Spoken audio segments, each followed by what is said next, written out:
religion, sex, national origin, disability, or familial status. File a complaint with HUD. Fair housing is your right. Use it. Visit HUD.gov/fair housing. A public service message from HUD and the National Fair Housing Alliance. News Radio 690 KTSM El Paso. Live from the KTSM AM 690 studios, it's Talk El Paso with Andrew J. Polk. Be a part of the show by calling 915-544-KTSM, 915-544-5876, or comment online on our stream at facebook.com/Talk El Paso. It's 4 p.m. Mountain Time, and that means it's time to talk El Paso with Andrew J. Polk. Thank you all so very much for joining us here for Talk El Paso, airing live on News Radio 690 KTSM. I'm your host, Andrew J. Polk. Thank you for tuning in, however you may be doing so, be it on air, online, live streaming through the free and reliable iHeartRadio app, or joining us over on the various social media pages we're up on these days, facebook.com/Talk El Paso, the Talk El Paso channel over on YouTube, Twitter @Talk El Paso, or X, whatever they were calling it these days, and of course, twitch.tv, Andrew J. Polk. There's a whole lot of ways to get at us. A lot of people chiming in already, like Ida Beza Gardner with the Happy Free for All Friday in the wave, and also Marky Mendango, good afternoon and Free for All Friday to you as well. Which is, I mean, it's one of our most important days of the week. If we had high holy days, this would be the closest I think we'd get to it.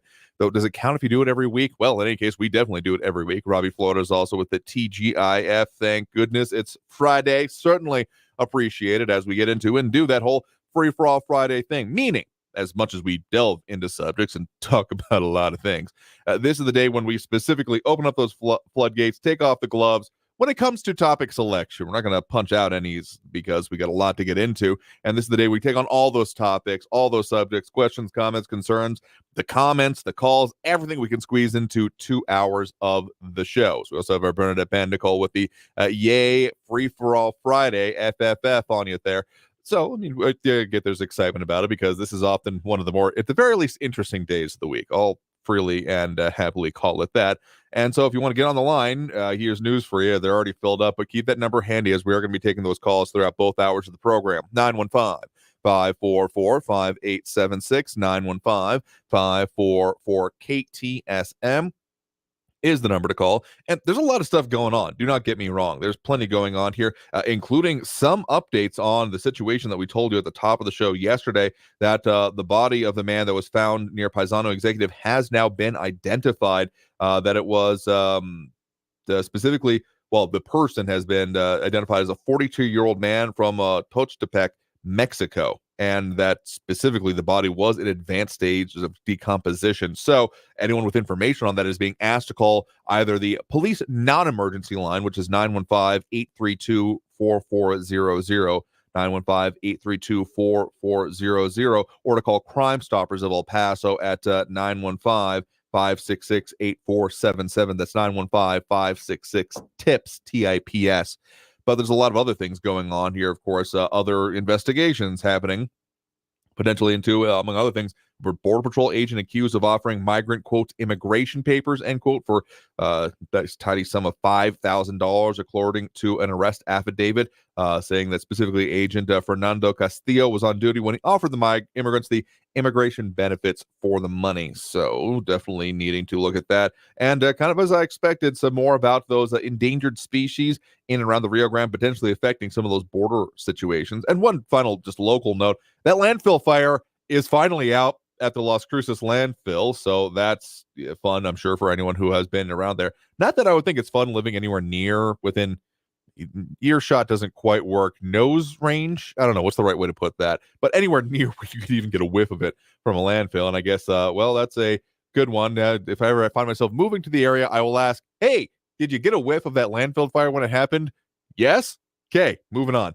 Anyway, a lot of stuff going on, but I do want to share one humorish anecdote from locally. Of course, I have mentioned previously about having my handy dandy pocket constitution that I usually keep on the desk here right in front of me, and I may not have mentioned it as much recently, but it's because I actually gave it away, so I had cause to then order some more, and I find myself often giving some of them away, and so I finally got another pack of them. Got a nice little handy dandy 10-pack here because I need it.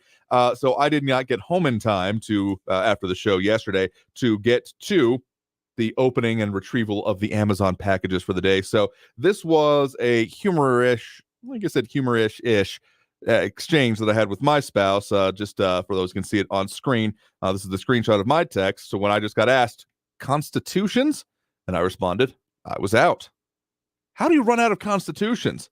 Giving them away, duh. To whom are you doling out constitutions? Anyone who visits and asks? This is not a problem anyone else has. Why do you think they come in multi-packs? And her finally being resigned, saying, I'm not sure why I asked. So, yes, fresh new pack of constitutions, restocked with them. Going to open that up now. Got that nice, fresh constitution. Okay, I'm laying on a little thick here. But, yes, got my handy-dandy one back for good reference. And anyone, coming to visit, I definitely do have a good supply of it. Anyway, let's go ahead and get to those phone calls and all that stuff that we get into during this program. So, well, we have first in line here with us right now, Andrew on the west side with us. Andrew, thanks for joining us. Yes, good Friday to you, Andrew. To you as well. Yes, interestingly enough, the Hunter Biden plea agreement that collapsed. Yep, that was one of the many important and very much talked about news items coming out this past week. Yes, and it was what I expected, especially when the prosecution told the judge that he's still under investigation. Yeah, I mean, some of the statements from the judge that I was reading on that particular point about saying this is, not exactly quoting from him, but along the lines of, this is not how this is ever done. And I mean, this is a weird situation, but also kind of, I will take it as a larger power of the power of public scrutiny, that even something happening that people are like, okay, I have no power to stop this, I can't do anything, that enough people saying WTF can lead to, at least to there being further implications down the line, if not immediately. True. And, for certain people that don't realize it, the judge is under no obligation to accept a plea agreement.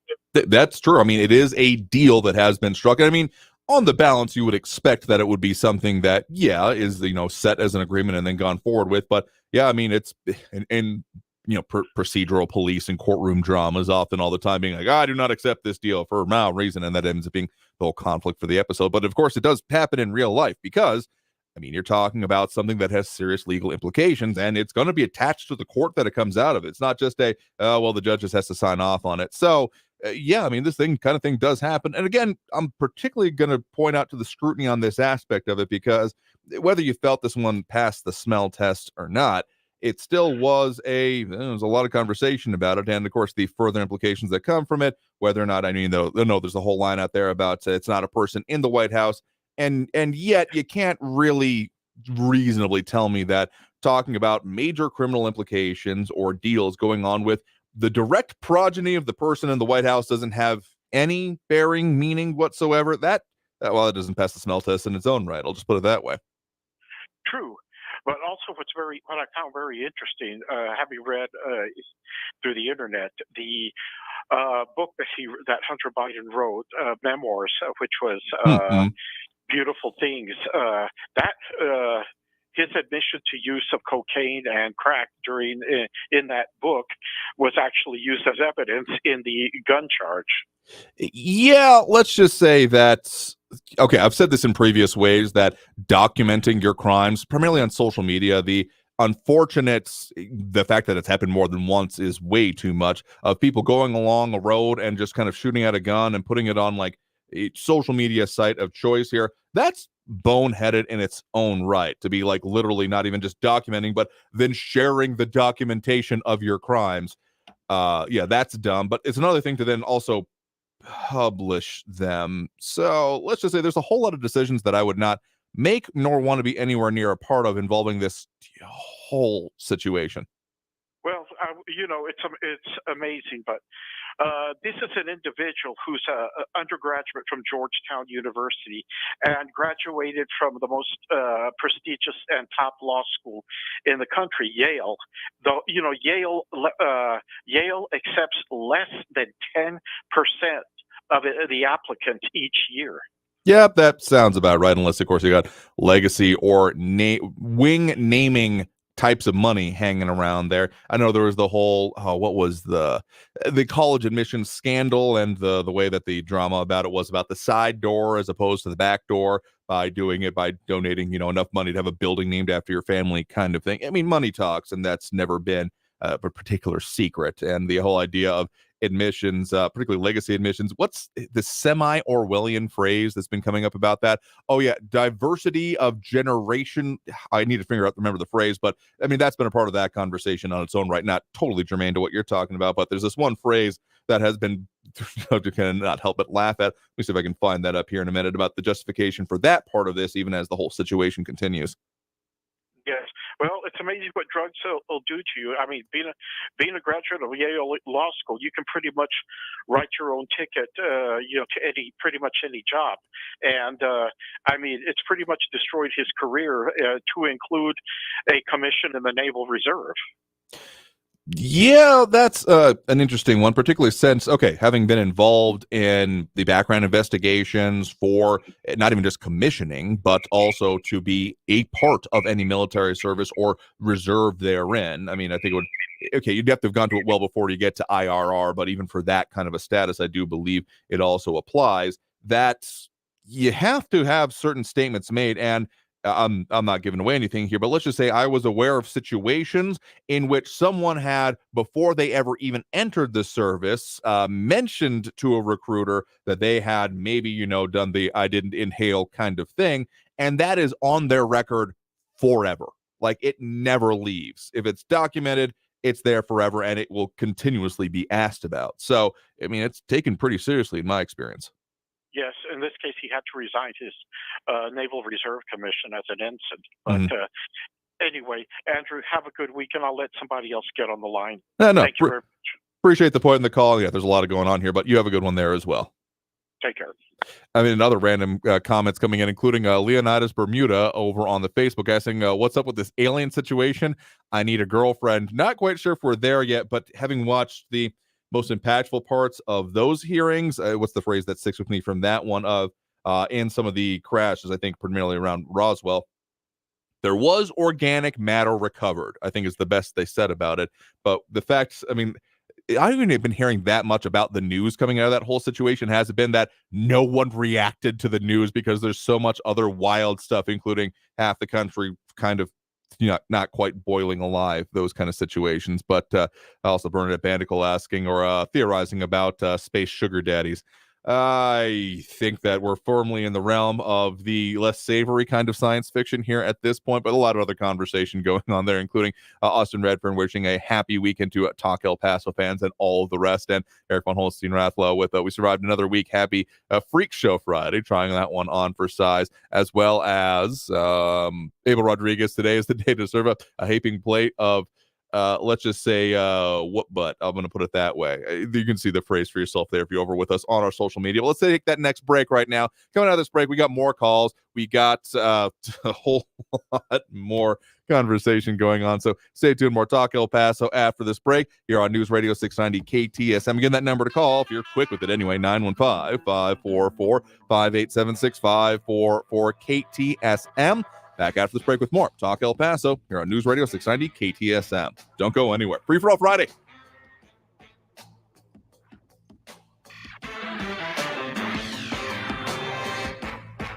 Traffic all day. News Radio 690.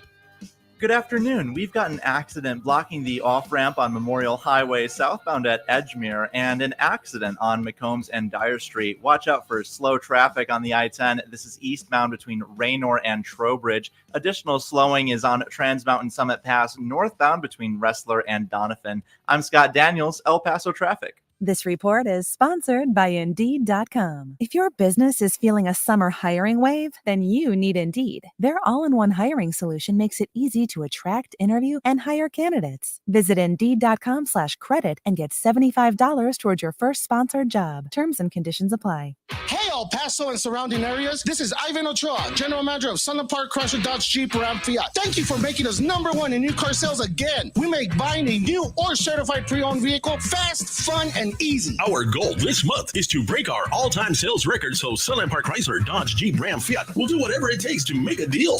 Get 10% off MSRP on 2023 Ram 1500 Lone Star trucks, $4,000 off MSRP on 2023 Jeep Gladiator trucks, and super low 1.9% APR for 72 months. $2,000 off MSRP on 2023 Jeep Wrangler, plus 2023 Jeep Grand Cherokee Laredo, $3,500 off MSRP and 2.9% for 72 months. Worry about your trade or credit? Don't sweat it. Our aggressive lenders will push to approve your credit, even if your credit is less than perfect, or if you owe more than the trade is worth.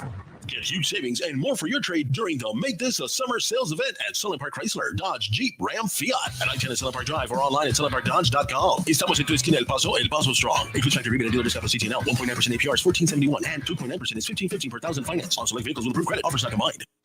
In this week's Marketers Report, Chris Brandt, Chief Marketing Officer at Chipotle Mexican Grill, weighs in on the power of audio.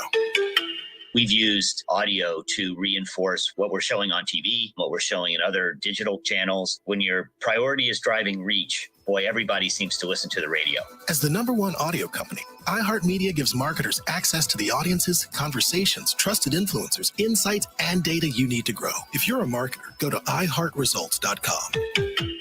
Don't let earache from swimmer's ear, clogged ears, or allergies ruin your day. Get fast, effective relief from the pain and itching with Hyland's Earache Drops, the #1 best-selling earache treatment for over 10 years. See why it's received thousands of 5-star reviews and was awarded Best Over-the-Counter Medicine and Health Product in Earache Relief by U.S. News and World Report. Find Hyland's Earache Drops in the eye and ear aisle at Walmart, Walgreens, CVS, Rite Aid, and Target. Claims based on traditional homeopathic practice, not accepted medical evidence, not FDA evaluated. 180 over 111, and I had a stroke. I couldn't speak or walk.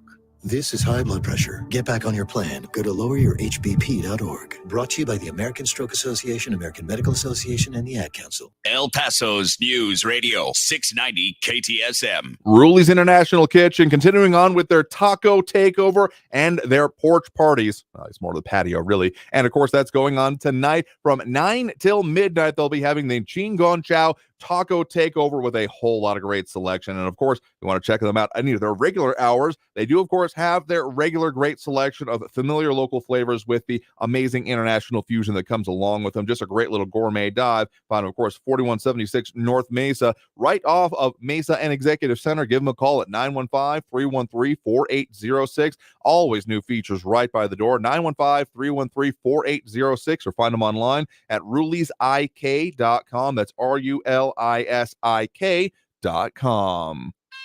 Live from the KTSM AM 690 studios, it's Talk El Paso with Andrew J. Polk. To be a part of the show, follow on Facebook at facebook.com/Talk El Paso. Now here's your host, Andrew J. Polk.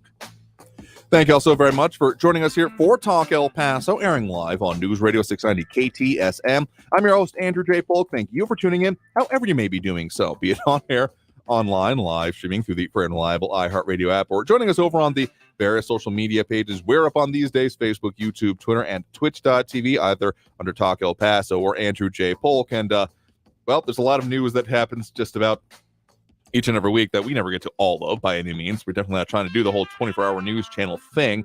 But there's also a lot of conversation about the things that we don't even get to, including the whole, again, are they real? Was it just residue? What the heck was it with the alien situation? Eric von Holster-Nathlo saying, I remember the old Star Trek. Captain Kirk got lots of alien tail. Yeah, something about green women, right?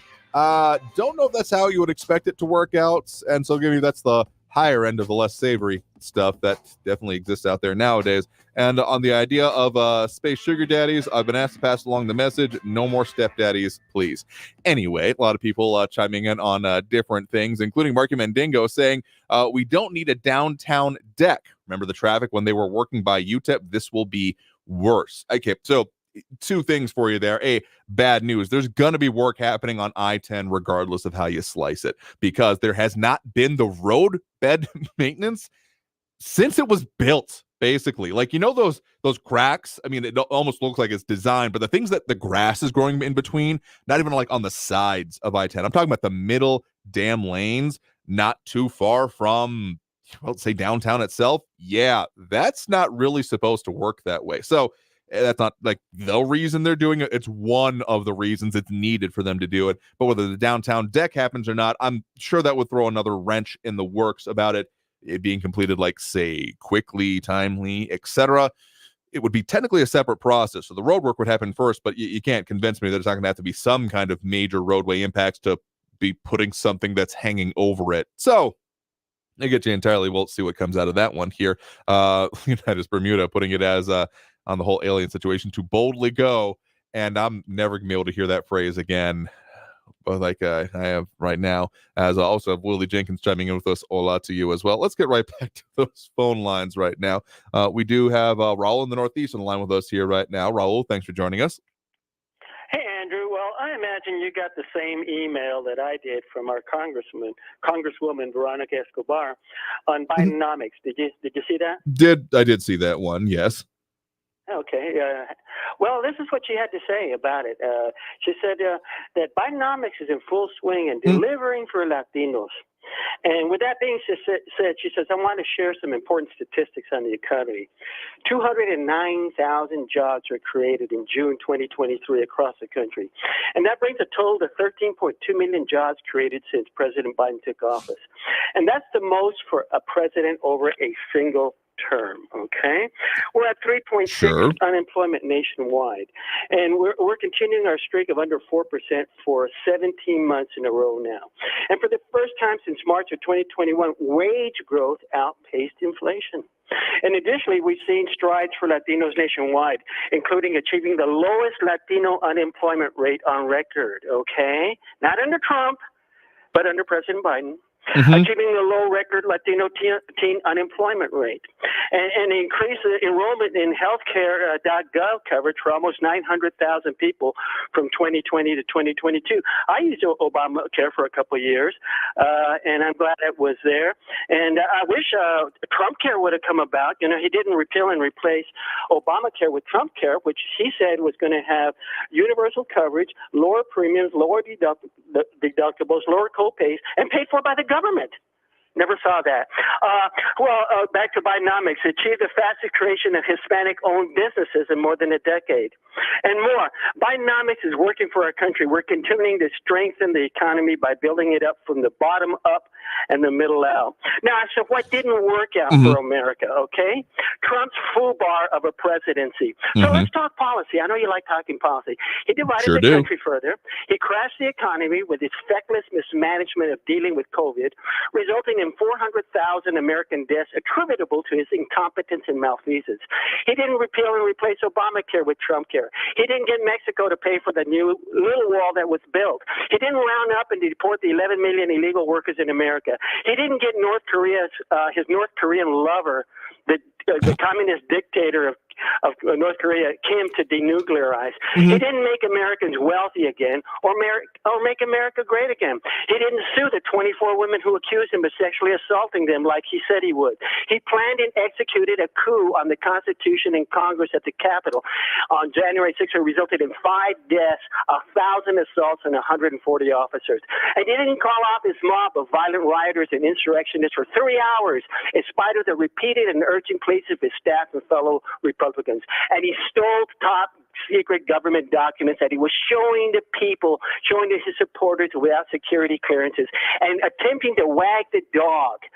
General Milley brought him the Iran attack plans that the Pentagon prepares for every country that's an adversary. And Trump claimed that Milley wanted to start a war with Iran instead of Trump, who was doing it. So on the economy portion of this, I would agree that all of those things are very good things. Having a better economic performances, having things better. I'm going to disagree with some of your characterization, says, bottom up and middle out, particularly since it isn't totally borne out that way. I mean, particularly if you want to focus on, like, say, the housing markets, that it's, there's some really depressing stat that like 1 in 10 or something along those lines is now owned by private equity. I mean, particularly, your BlackRocks and your huge major private equity firms doing that. So I'm not sure that I'm liking the seeds that have been planted along that way here, but also on the 13 million jobs, like, sure, there have been a lot of jobs and a lot of people getting jobs and a lot of people, jobs still being sought. I mean, I can't think of much places, including us here, by the way, that do not have help wanted signs. Ours isn't a very part-time thing, so don't anyone get too excited about those possibilities. But it's kind of like saying, man, that, if you look only from the bottom, that bungee jumper went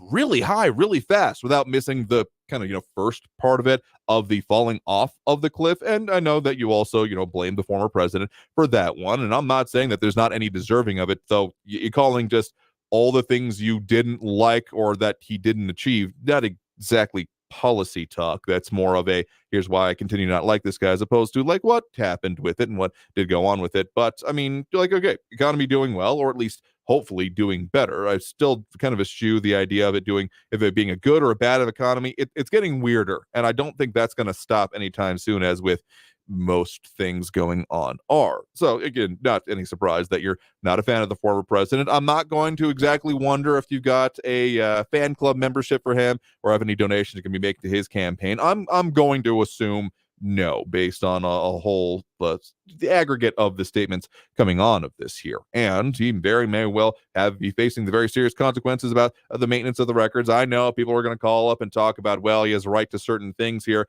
but if anything comes out of this, there needs to be an actual process for declassification, because we had it at least when he was in the White House. Donald Trump, sharing intel with, I do believe it was a Russian ambassador at one point, which technically was his right to do. He is the head of the executive branch that does the classification, and it is his decision to do so.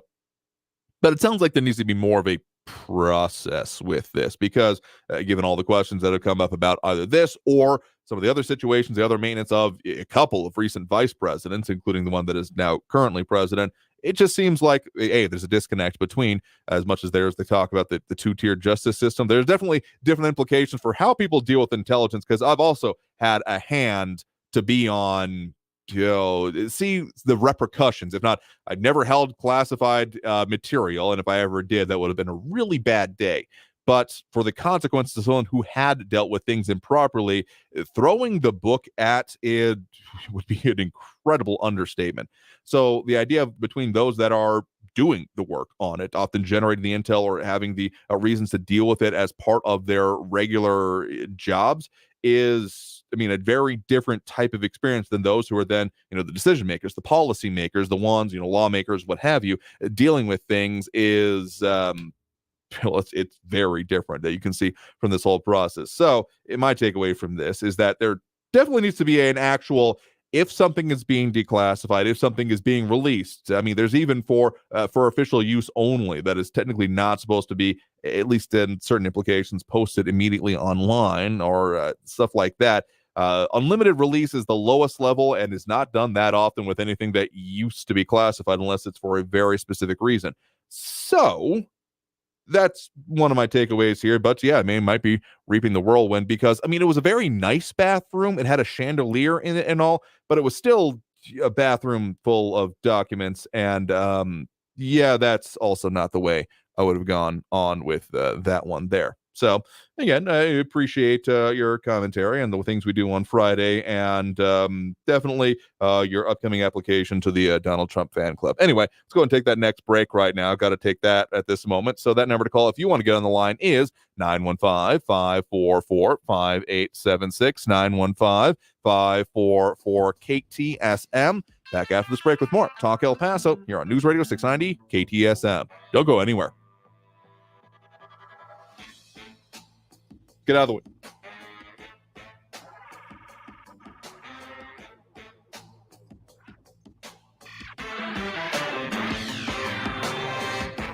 Mazer Security Alarms, your local El Paso solution for decades now for all of your security needs, whether it be at home, at the office, anywhere in between, anywhere that you have something precious or needing to be kept safe and secure. Options at all levels. No job is too small or too large for them. So to get your estimate and see what they can do for you and your personal security, 915-590-0033. Mazer Security Alarms, 915-590-0033. El Paso's News Radio 690 KTSM. I'm Fidel Moreno Mesa with your CBS 4 News update. Police are continuing to investigate after a body was found in West El Paso yesterday. The body was discovered at the intersection of Paisano Drive and Executive Center. The area is known to be a hotspot where undocumented immigrants are often detained. El Paso Border Patrol is reporting dozens of migrant deaths this year related to the heat. Right now, we are still working to learn more about who the person is and how they died. Meantime, a person is recovering after being rescued in Northeast El Paso yesterday. The incident happened on Loma del Rey Avenue and Sean Haggerty Drive. The fire department was called after a trench collapsed. No injuries were reported, and there is no word on the person's current condition. And don't forget, we are hosting our Back to School Expo with our sister station of KFOX 14. It's happening tomorrow at Bassett Place from 10 in the morning until 2 in the afternoon. For more news headlines, head to our website, cbs4local.com. I'm Fidel Moreno Mesa with your CBS 4 News update. News Radio 690. Traffic all day.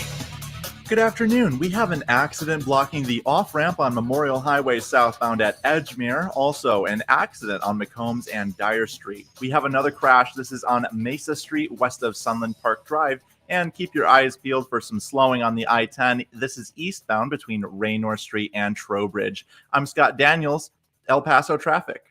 From the CBS 4-1 Weather Center, this is meteorologist Evan Regan. Well, we don't have our weather warning in effect today. It's the first time in a while that's happened, and it's not going to be in effect for the foreseeable future, as we do have a cool down on the way for this weekend. Highs today in El Paso, 104, 103 in Las Cruces. Then we introduce the rain chances. The best chances look to be Monday, Tuesday, and Wednesday of next week. And by the way, Monday looks like the day that we will break our triple-digit streak with a pair of nines forecasted in El Paso that will break our streak at 45 in a row.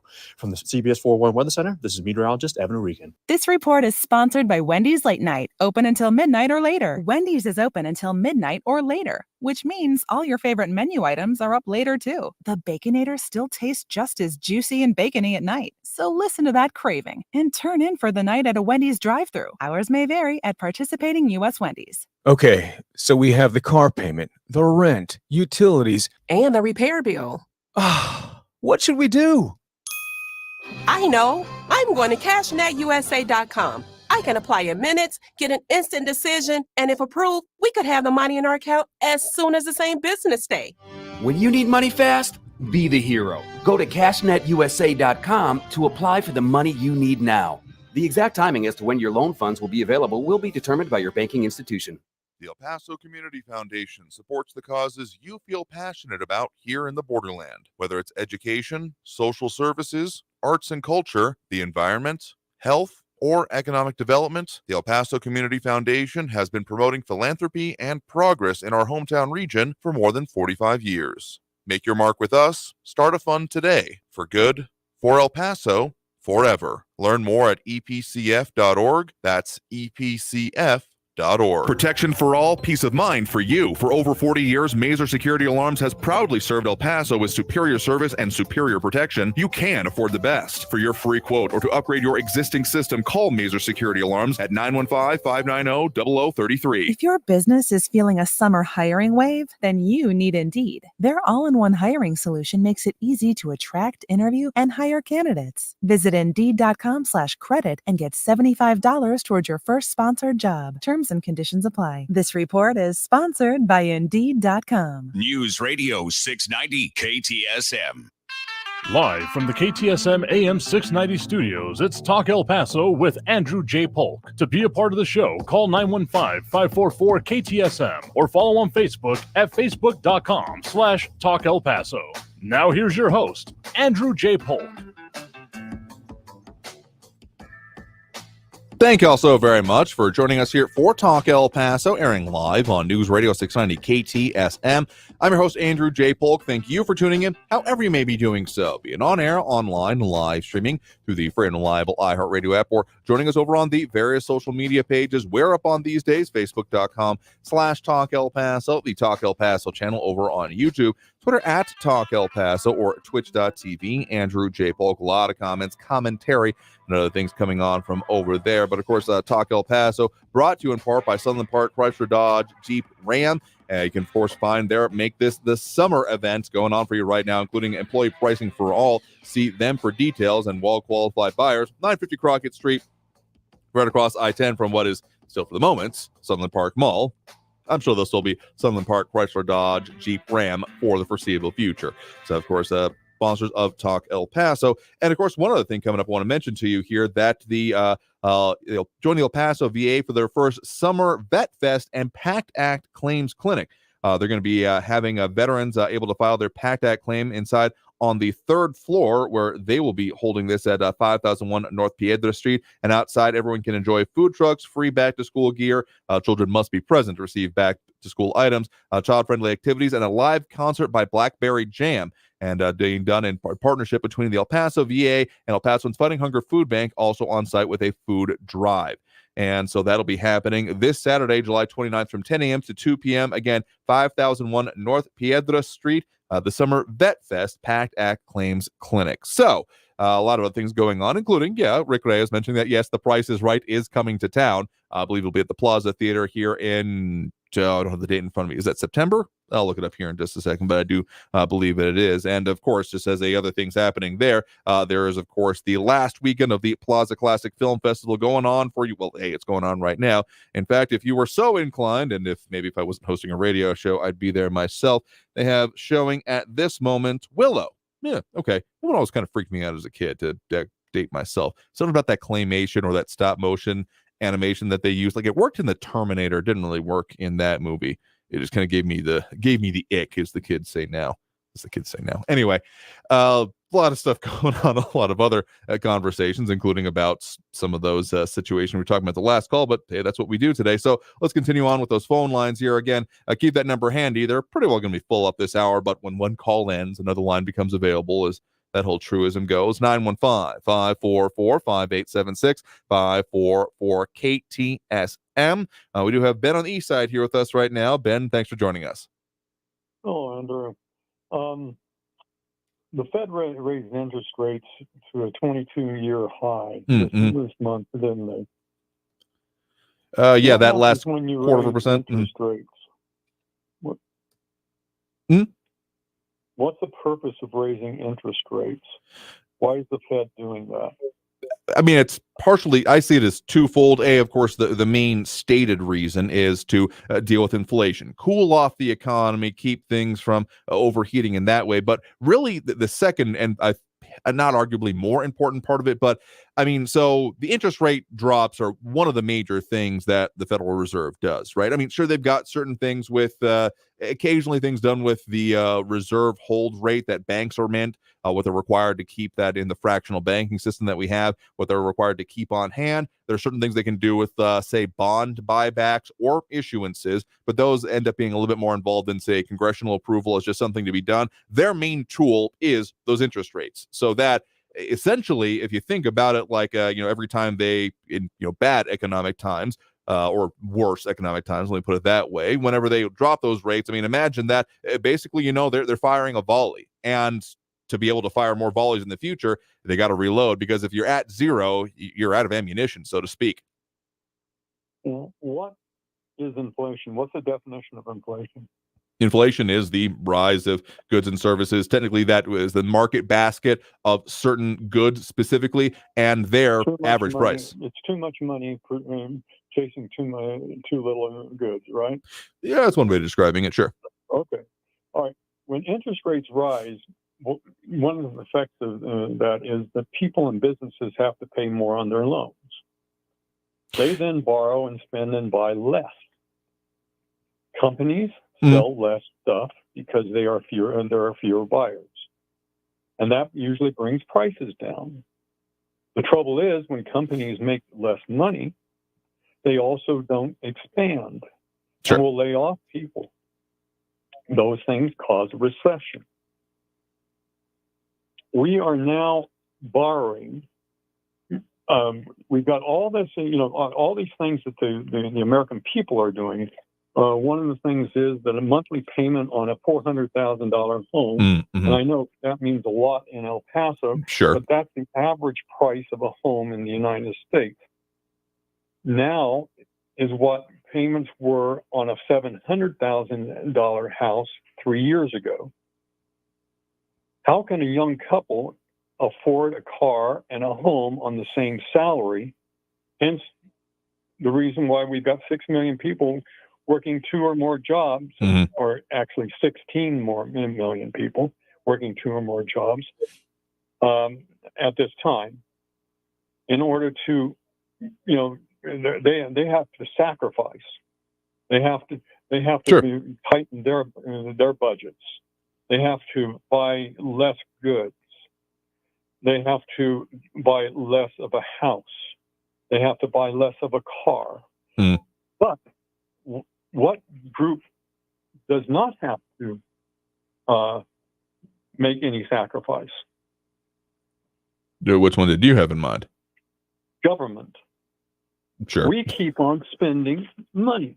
They keep on spending our money. We are now borrowing $5.1 billion every day. The average taxpayer will take 3,200 generations to pay the debt borrowed in one day. I mean, yeah, and frequently, mostly around the time we have these kind of discussions, go and visit usdebtclock.org, which for some reason is coming. Okay, there we go. Which, yeah, at this moment, estimated to stand at, let me get the numbers here right, 32 trillion, 664 billion. Let's call it 665 billion. It's about to tick over there within the next day or so. So I don't think a lot of people even know what a trillion is. I think they can put their arms around a $5.1 billion every day. Sure. Now, my point is that we have to, where does this money come from? We're basically just printing it up. This debt cannot be paid by taxing everybody. So the government says, well, we've got a money tree. We've got this thing that we can just print money. And so let's print money to pay off our debt, or at least pay off the money that we're paying right now because of what we're spending. In other words, government's not putting brakes on spending. They're just spending more. And by printing money, where does that lead us? More inflation. To Venezuela. If our government cannot put the brakes on their spending, there is no getting out of this. Do you see that? I get what you're saying there, and I understand entirely, because that is one of the major concerns, though some things have significantly changed over generations, frankly, even since you got to go back to Nixon, actually, on the silver standard going on there, because, of course, the United States currency is what's known now as a fiat currency, meaning it is that part that's on there backed by the full faith and confidence of the United States government. That is the basis for the valuation of the dollar. And frankly, most modern currencies, at least any of the major ones that you end up seeing the benchmarks towards, whether it be the yuan, the renminbi, the euro, those kind of things, there's not a whole Fort Knox sure still exists, even though apparently not a lot of actual sitting presidents have been in there. Point is that that's not the basis for the value. It's basically, if you want to go down to brass tacks, it would probably be the U.S. military is really the basis of the valuation of the U.S. dollar, and one of the reasons it still uses the reserve currency, and why a lot of people often talk about either the reserve currency status or the U.S. world police concept as it here. But I don't think a lot of people truly conceive of them as going hand in hand, that without one, you don't really have the other. And I do mean that in both ways that it goes. Okay, maybe sure, military issues come on their own way and then the money tends to follow it. But if you didn't have the money aspect of it, there would not be nearly as much impetus to have that around. And that's why some of the things that we've talked about previously, such as the BRICS currency, I'm not going to believe that until I see it, because August 22nd. Nope, I know that August 22nd is when they're going to meet, and they're going to bring out the BRICS currency. Which I know that they're talking a big game about it, but here's the reason I am incredibly dubious about all of that. I mean, sure, this whole, it's the new Cold War discussion that's coming along with this, and, a multipolar world being moved back towards as part of it. Those countries don't exactly get along like that. We're not even talking about a NATO level of solidity of this alliance. I mean, sure, they're kind of playing footsie with each other. They're friendlier than not. Don't get me wrong. But for China, at the very least, China itself, to go along with another currency that they don't wholly control, goes against most of the things that the Chinese Communist Party has, well, staked their success to over the better part of the last century, at the very least, since, its major establishment after Mao and all the great leaps forward and all those fun things. So that would be a complete, and I do mean an utter sea change for them. So they may put it out. I don't discount the idea that they're going to push this, that they're going to say that, hey, this is so great, you should switch to this. But then in the background, they're basically not going to have anything to do with it within their own economies anyway. They'll be saying, everyone else take it. They have bought up gold over sure. the last couple of years. They are going to base their currency on gold. Again, but that's what they're saying, because you're not okay. No, that's what they're doing. Well, I mean, okay, let's talk about previous, gold currencies or things like that. I think I still got somewhere and probably like a, safe or tucked away in a book somewhere, on either an old gold or silver certificate that was U.S. issued currency. Of course, no longer valid because that's not how it works anymore. But the idea was that for those truly, precious metal backed currencies, that you could take that denomination and you could go and turn it in for that value. And that's one of the things it was, pegged to. And that's why, stability. I mean, there's a lot of criticism that happens at the Fed, don't get me wrong. But what I guarantee you are not going to be able to do, without having seen any official statements on this, but I will be floored if this is the case. I would be willing to bet money, if I was willing to bet money on political things, which still sounds like a weird concept to me. But I'd be willing to bet that you are not going to be able to turn in that BRICS currency for its equivalent directly from their banks of that precious metal. So they're going to say it's backed by something and say, and that's why you should trust us over this fiat currency. It's so bad. Meanwhile, they're all of those countries, Brazil, India, China, Russia, South Africa, are, I practically guarantee on this one as well, going to still be trading in their own national currencies. And if you want to then go and spend the BRICS currency in any of the countries making up this block, they'll be like, no, you can trade it for our currency and then we'll use it. But that's really more like, Disneyland bucks when you're not in our national borders. That's how I see this going, because particularly like India is not even that well aligned with Russia or China in this. Again, they're willing to do some of it, but this whole maneuvering the angles. Well, they're closer than not. They're still doing major arms deals with the U.S. There, of course, and frankly, they've got some national rivalries, including some not quite and, occasionally shooting conflicts that go on in some of their shared borders. So to say that these guys are, they're getting ready to throw everything over, it's a great marketing line. But if you actually look at the politics and the diplomatic relations between these countries, I would have a little bit more faith in the structure of a wet paper bag in terms of an alliance. Build back better. Bidenomics. Okay. This is the CPI rate over the last 3 years since July 2020. Medicare up 5.1%. Apparel up 13.6%. Mm-hmm. Shelter up 16.7%. Food and home up 18.5%. Food away from home, 20.8%. New cars, 22.1%. Actual rents, 24% up.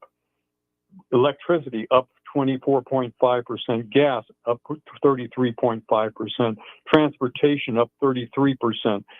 Don't get me wrong. There's a lot of issues. We have things going on, and prices are never coming down. Deflation is literally, it's as close as you can get as a 4-letter word in the world of modern economics. And yes, sure, modern monetary theory and all those things. So anyone positing that as an idea, like, okay, let's see about lowering prices, lowering costs overall, it was going to get laughed at, or at the very least, if someone thinks they're actually serious, gasped out of a room. So here's the thing. Things are going to keep getting stranger and keep getting probably more expensive, just because there's the idea of between inflation and deflation. Inflation is the preferred one because it encourages people to spend, among other things. If you think prices are going to go down, you're not going to spend. You're going to wait for them to go down. So that's why deflation is, again, practically a 4-letter word. But we got to end up taking that next break right now. In fact, might have to take the top of the hour break. But let's put it this way. As much as I still have a lot of questions, and we'll definitely be keeping an eye on what the administration is doing when it comes to, again, economic policy. see. They keep touting, particularly, the Inflation Reduction Act and those kind of things. But to say that, and all these other people are going to come sweeping in, there's a hell of a shell game going on there as well. Again, black and white is often a fleeting definition when it comes to this. So we got to take that break now, but I do appreciate the point in the call. You have a good one there. Okay, stay well, stay safe. God bless you. Have a good weekend. Again, one of the big things, my big point is that government is not sacrificing anything. The people have to sacrifice. Yep, fair enough here. Well, again, appreciate the point in the call. Have a good weekend. Thank you. All right, and with that, we got to take that break right now. Go, Brandon. Fair enough. With that, we got to end up, I think, going to the top of the hour here right now. So we'll be back, and we'll be taking more of these calls after this. It is Friday, after all, and as much as other substances are being mentioned, I kind of thrive on this. I don't know, I'm weird that way. Anyway, back with those phone calls and a whole lot more. That number again to call, 915-544-5876, 544-KTSM. Back after this break with more Talk El Paso here on News Radio 690 KTSM. Stay tuned.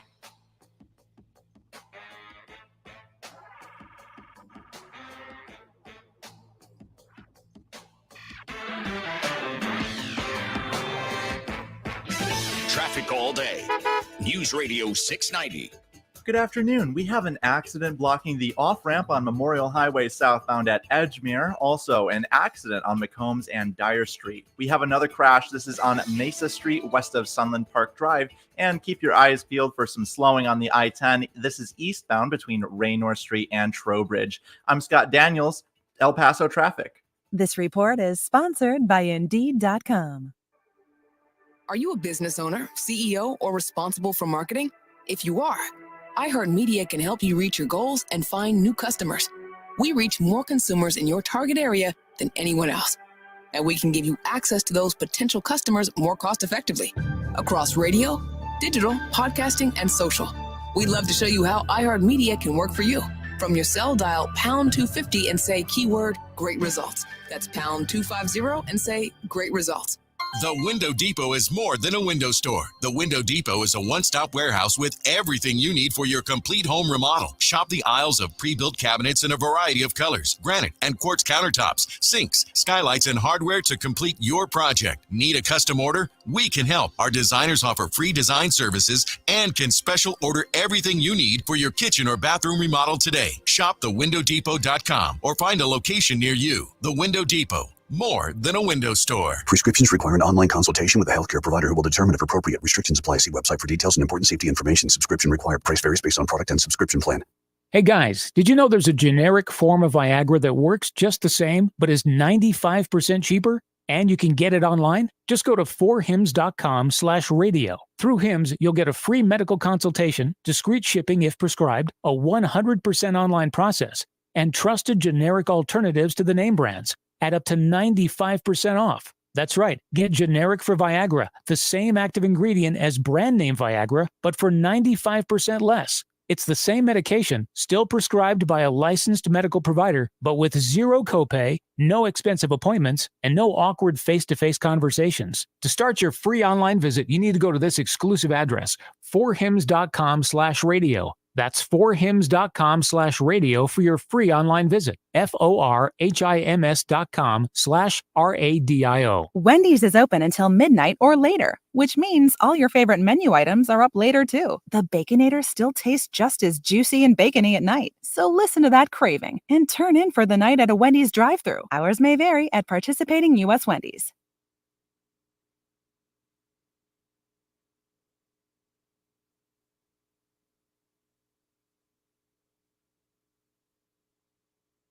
Texting privacy policy and terms and conditions posted at textplan.us. Texting enrolls for recurring automated text marketing messages. Message and data rates may apply. Reply stop, opt out. Binges, blackouts, regret, shame, trying and failing to drink less or quit. Hi, I'm Jonathan, founder of Or Health. I know how scary drinking too much can be because I struggled with alcohol misuse for most of my adult life. But I also know that it is possible to drink less or quit. and medication can help. Naltrexone is a safe, effective medication that makes it easier to cut back or quit drinking, so you don't have to rely on willpower alone. I started OrHealth to make access to naltrexone convenient and private, to help people like me regain control over alcohol. If you're ready to stop drinking or just drink less, text ADULT to 323232 to get a secure link to OrHealth's private online assessment. Our licensed medical professionals will evaluate your assessment, and if medication is right for you, prescribe it online. We'll deliver your prescription right to your door. No doctor's office visits required. Text the word ADULT to 323232 to get started today. That's ADULT to 323232. News on the hour and a half. Traffic and weather all day. News Radio 690 is KTSM AM El Paso, an iHeart radio station.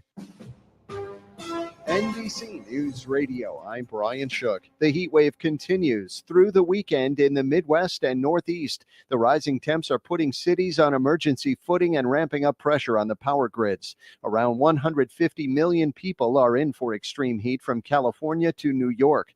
Former President Trump is facing more charges in the Mar-a-Lago classified documents case. Lisa Taylor reports. Special counsel Jack Smith filed a new indictment Thursday, alleging that Trump requested security footage at the Florida estate be deleted.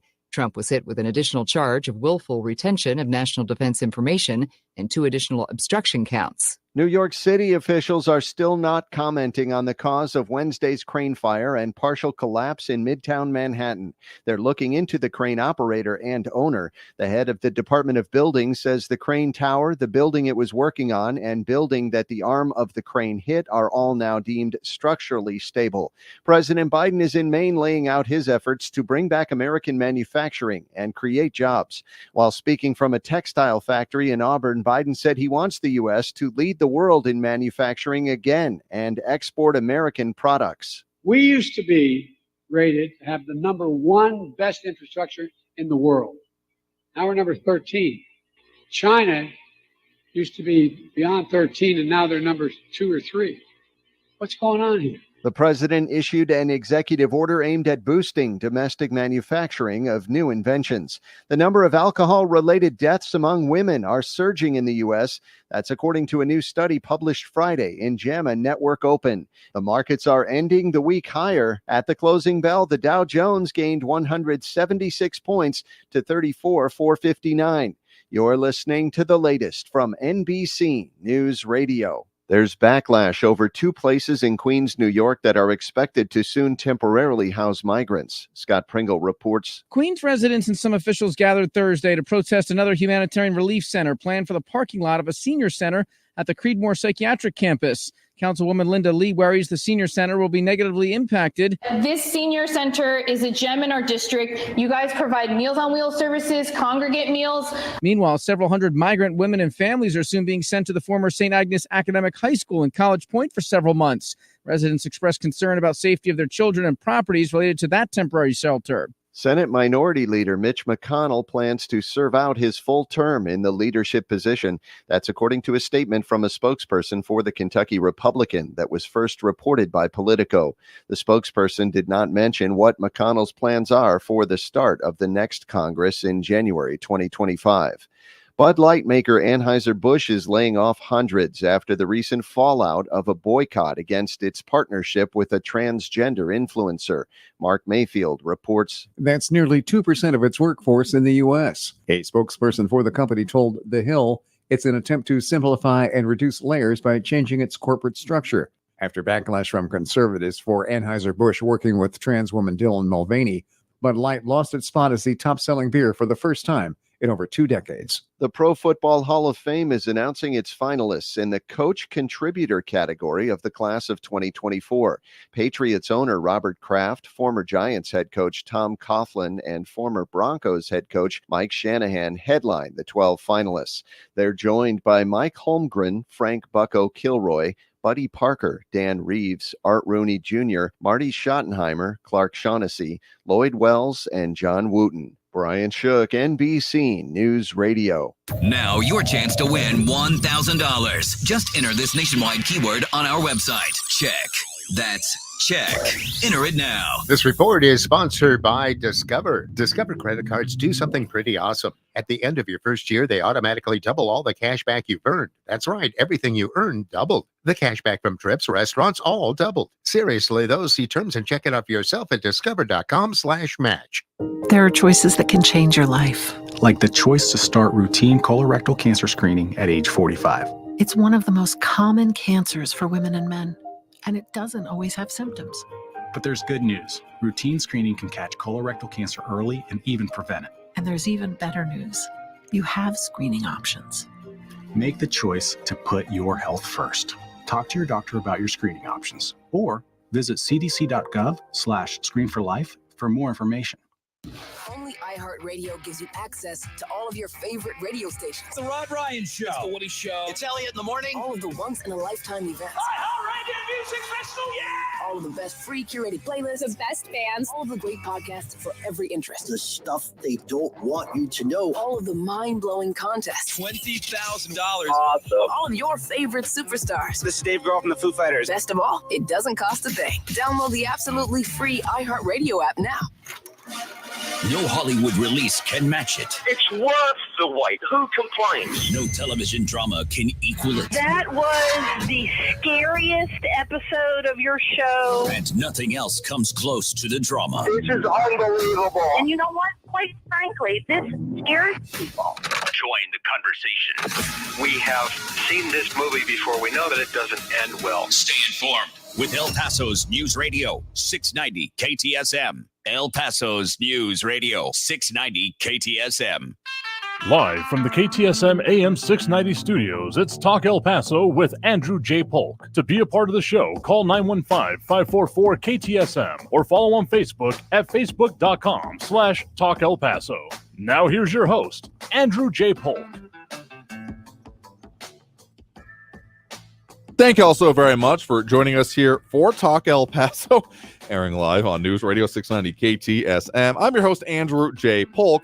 Thank you for tuning in, however you may be doing so, be it on air, online, live streaming through the free and reliable iHeartRadio app, or joining us over on the various social media pages we're up on these days, Facebook, YouTube, Twitter, and Twitch.tv, either under Talk El Paso or Andrew J. Polk. And a lot of people tuning in, chiming in there, and adding their 2 cents, and particularly those dropping those likes and reacts that we do appreciate, such as Jennifer Favor Howell, Bernadette Banda Cole, Rick Reyes, Ian Graham, Carol Sanders, John Brazelton, Marky Mandingo, Alex Campos, Robbie Flores, Monica Cervantes, James Holmes, and Ida Beza Gardner. However works best for you, welcome to do so. And, of course, some interesting conversation going on there, like Rick Reyes asking, why is El Paso so capital H-O-T hot?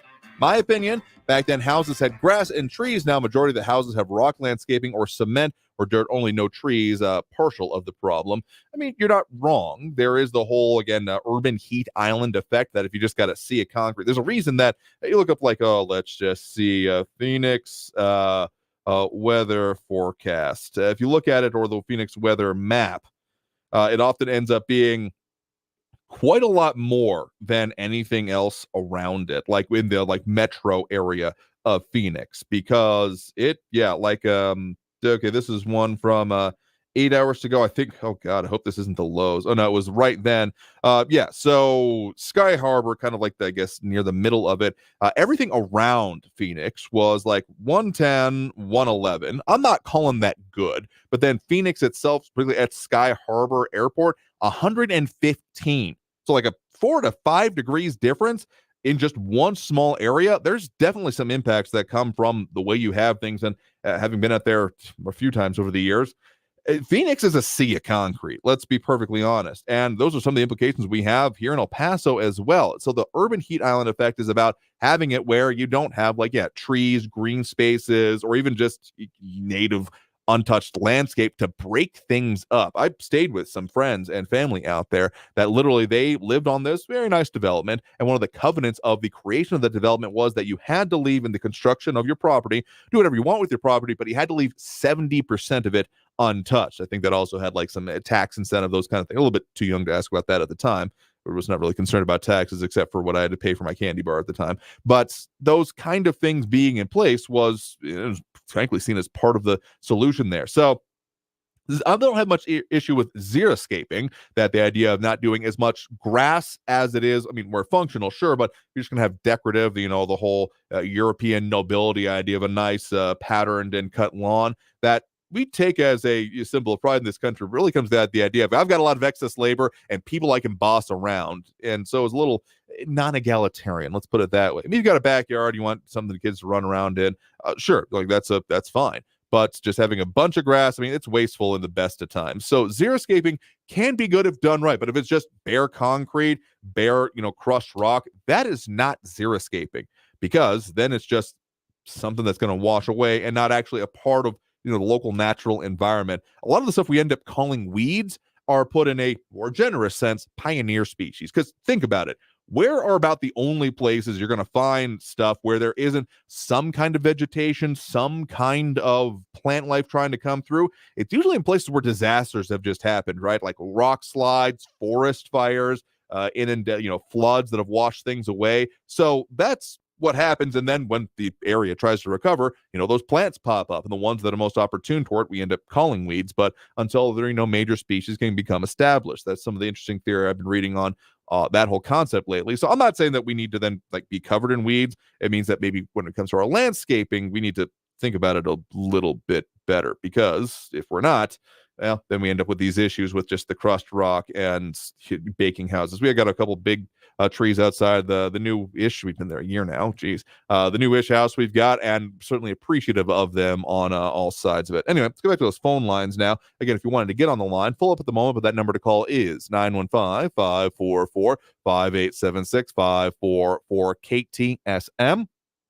And we had some people really stuck at this whole alien things, and good luck with that for you. I hope you enjoy your reruns of Star Trek and your replays of Mass Effect. Anyway, let's get back to the phone lines now. We do have Eric on the east side here with us right now. Eric, thanks for joining us.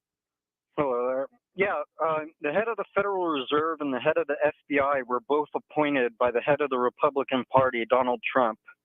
And, now the Fed chair and the FBI director are deep state communists trying to destroy the country, according to the right-wing propagandists on this station and in right-wing media in general. Like, the intellectual dishonesty and shamelessness of the lies these people tell never ceases to amaze me. But, there needs to be a purge of MAGA Republicans from Congress who have facilitated and subsequently covered up Trump's attempt to overthrow our government, to steal a presidential election, and to destroy our Constitution.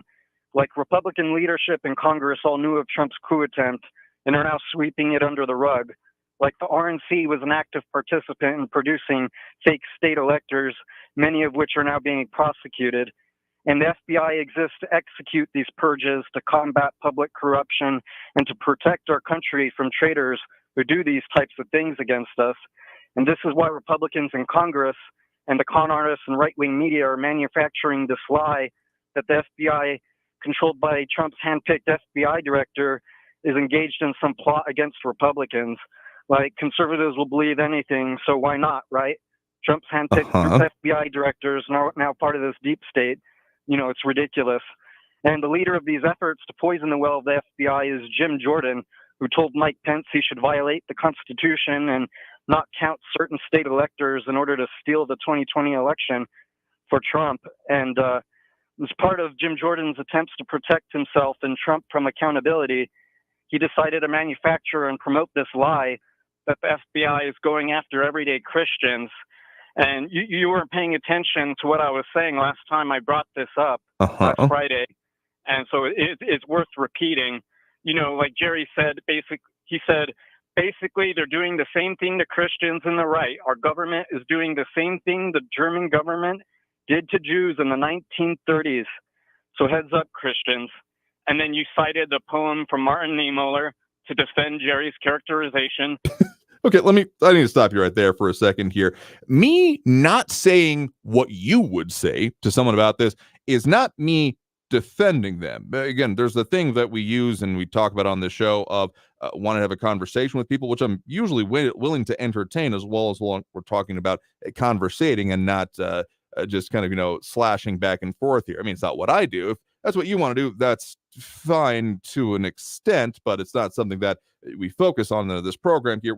You and I personally take very different tacks when it comes to dealing with issues that you find bad or distasteful in your mind, for sure, on the idea of what you've previously claimed of you're here to educate people and try to get them out of their blinders. I forget the way you phrased that beforehand, but the idea of doing it by berating them and calling them bad, again, have you found that particularly effective in any of these conversations with people saying, hey, you know what, maybe you have a point when you're also simultaneously calling into question their character, their choices, their lifestyle, etc.? Well, you specifically quoted that Martin Niemöller poem to defend that characterization I just quoted.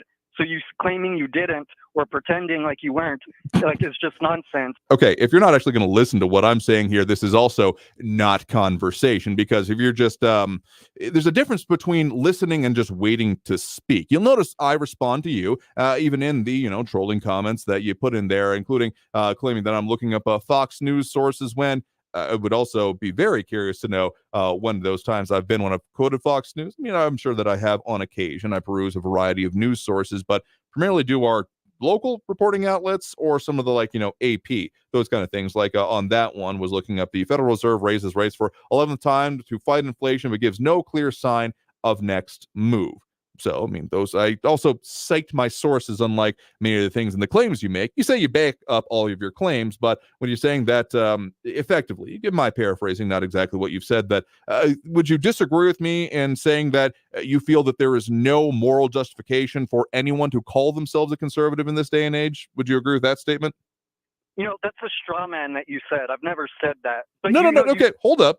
That's not saying that is what you say. Is that a statement you would agree with?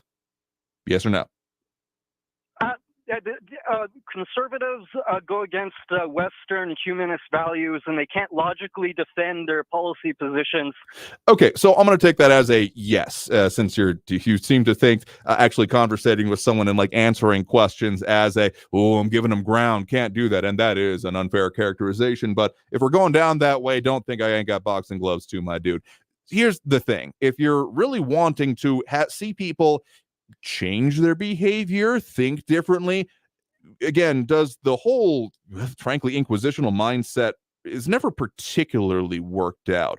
I got to be honest with you, not a whole lot of, if any, historical examples I can think on that idea of it. There are actually examples of people trying to address what they see as seriously messed up things, including not the Black Klansman with El Paso's on Ron Stallworth, but there was a African-American gentleman who went and befriended members of the Klan that were, literally white supremacists, by then basically having conversations with them and helping to show them that, hey, there's a few messed up things going on here.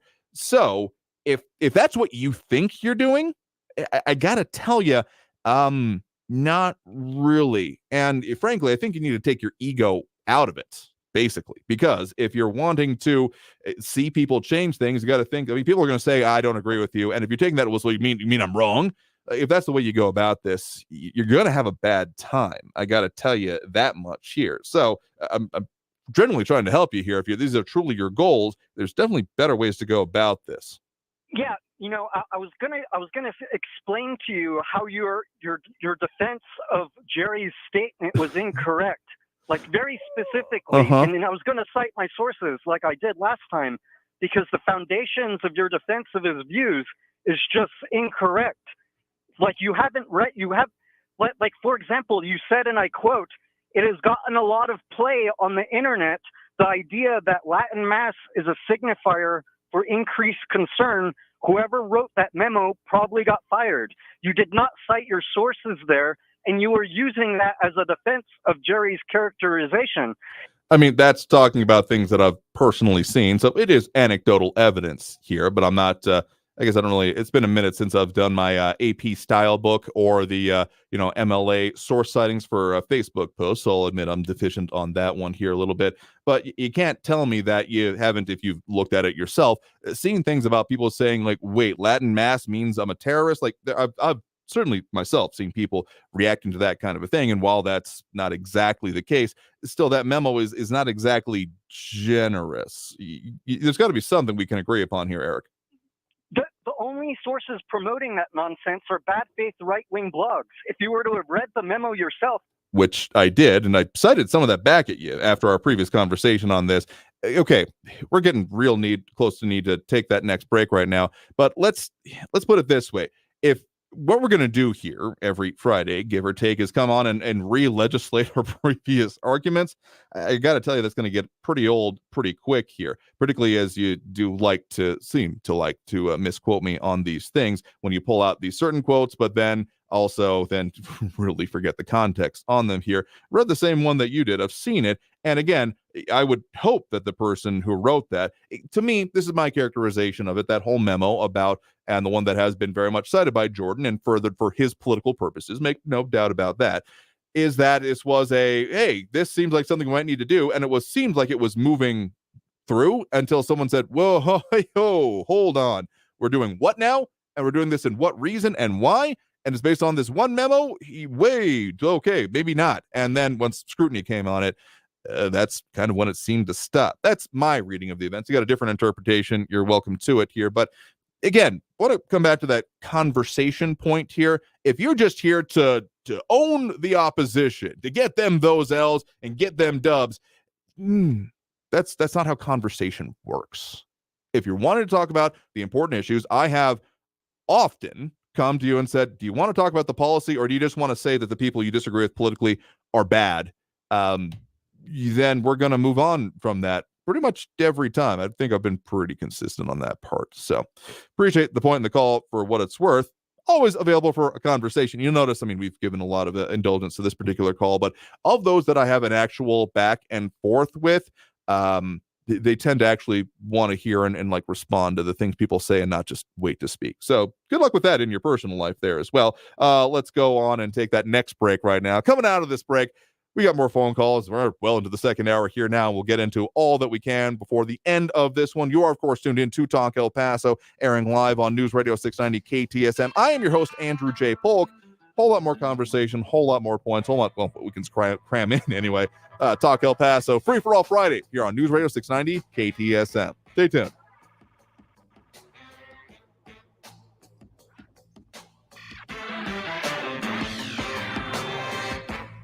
Traffic all day. News Radio 690. Good afternoon. We've got an accident on Texas Avenue near Laurel Street and a collision on Mesa Street west of Sunland Park Drive. Look out for Macomb Street and Dyer Street because there's an accident there as well. And we're still dealing with that slowing on the I-10 eastbound between Raynor Street and Trowbridge Drive. I'm Scott Daniels, El Paso Traffic.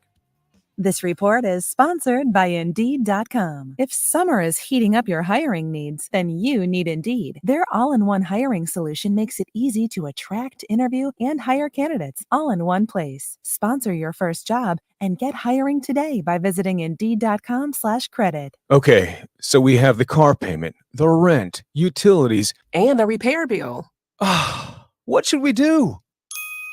I know. I'm going to CashNetUSA.com. I can apply in minutes, get an instant decision, and if approved, we could have the money in our account as soon as the same business day. When you need money fast, be the hero. Go to CashNetUSA.com to apply for the money you need now. The exact timing as to when your loan funds will be available will be determined by your banking institution. Hi, I'm Burt Ward, Robin from TV's Batman, inviting you to feed your dog natural, non-GMO, Gentle Giants dog and puppy food. Dogs eating Gentle Giants and following our special feeding and care program are living as long as 27 healthy, active years with a wonderful quality of life. Holy wow, 27 years! Think of all the extra years you could enjoy with your dog at Target, H-E-B, and stores near you. Try Gentle Giants cat and kitten food, too. For nearly 100 years, folks have trusted Blue Star medicated ointment to relieve the pain and itching of almost any skin irritation. It works on my son's dry itching feet and their jock itch. I had this rash on my neck. Nothing worked until Blue Star. Blue Star worked great on my ringworm without steroids. My wife and I have been using Blue Star for years. It's never let us down. Look for the white box with the Blue Star in the first aid section. Feel Blue Star work fast. or your money back. If you're hiring, it can feel like trying to find a needle in a haystack. You can hope the right person comes along, or you can just use ZipRecruiter. Like Marco, president of operations at Telly Tires and Auto Centers. ZipRecruiter helps me find all the right people, even the most difficult jobs to fill. See why 4 out of 5 employers who post a job on ZipRecruiter get a quality candidate within the first day. Now try ZipRecruiter free at ZipRecruiter.com/free. ZipRecruiter.com/FREE. Teens in foster care will love you, even if you don't know the lingo. Dad bod. Noun. The result of the occasional donut, always washed down with confidence. Brought to you by the U.S. Department of Health and Human Services, Adopt U.S. Kids, and the Ad Council. Visit adoptuskids.org. News Radio 690 KTSM. Live from the KTSM AM 690 studios, it's Talk El Paso with Andrew J. Polk. To be a part of the show, call 915-544-KTSM or follow on Facebook at facebook.com/Talk El Paso. Now here's your host, Andrew J. Polk.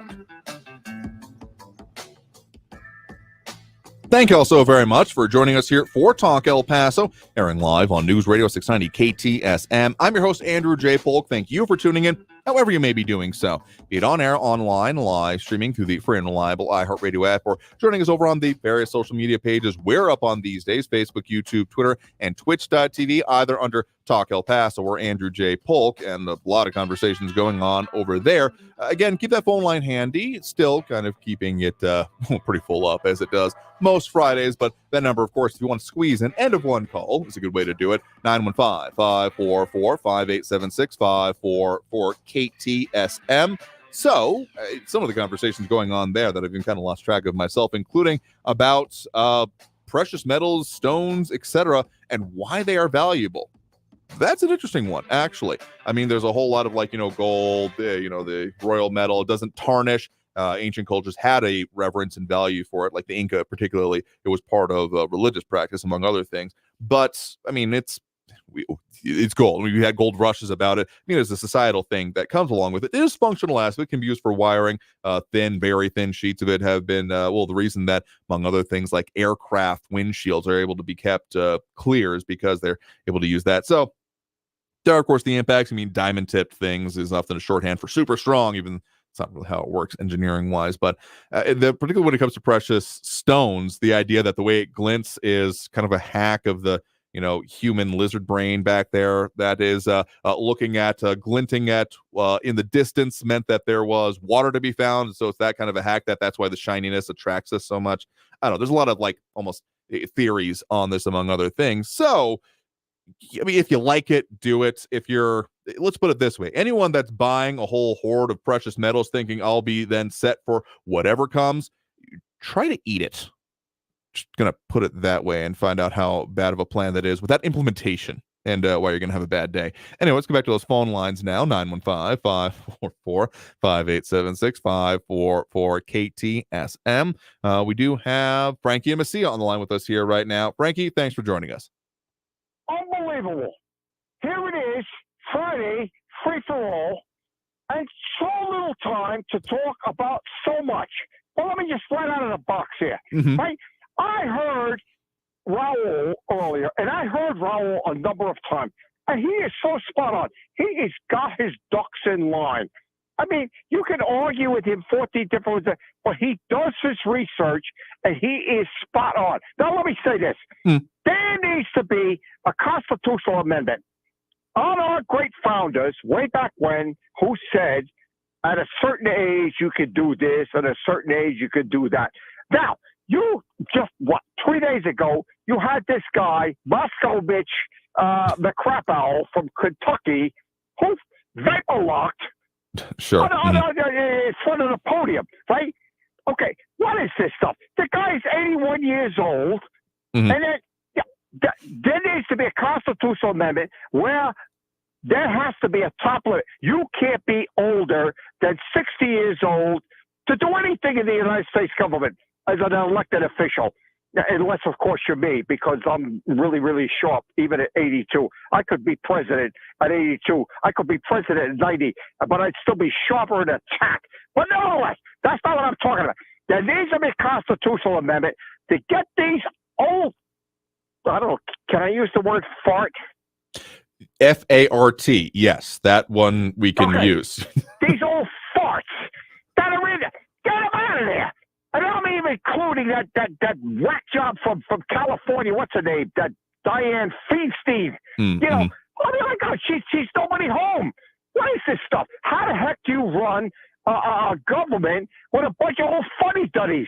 That's what I want to say. That's my opening comment. I mean, let's just say that, founding fathers in writing, and maybe not the when you can do certain things, but maximum age wasn't really a consideration for them. I mean, what's the slate.com first article I could find here, that the average age of the signers of the Declaration of Independence was 44, but more than a dozen of them were 35 or younger, and in fact, some of them were founding teenagers or 20-something. So the way things used to work, also, I mean, life expectancy, all that good stuff used to be a lot more. And I mean, it almost becomes like, Autobahn logic, right? The Autobahn, Germany, it doesn't have not a maximum speed limit in some places, not because they're like, yeah, we want someone to potentially go 400 miles an hour. It was because it was, well, cars, when it was being built or at least established, well, there can only really be, cars only really do 100 miles an hour. And hey, it's a good sales point. So sure, unlimited speed limit, not, I mean, they maybe could have figured out that, yeah, that's probably going to keep increasing, but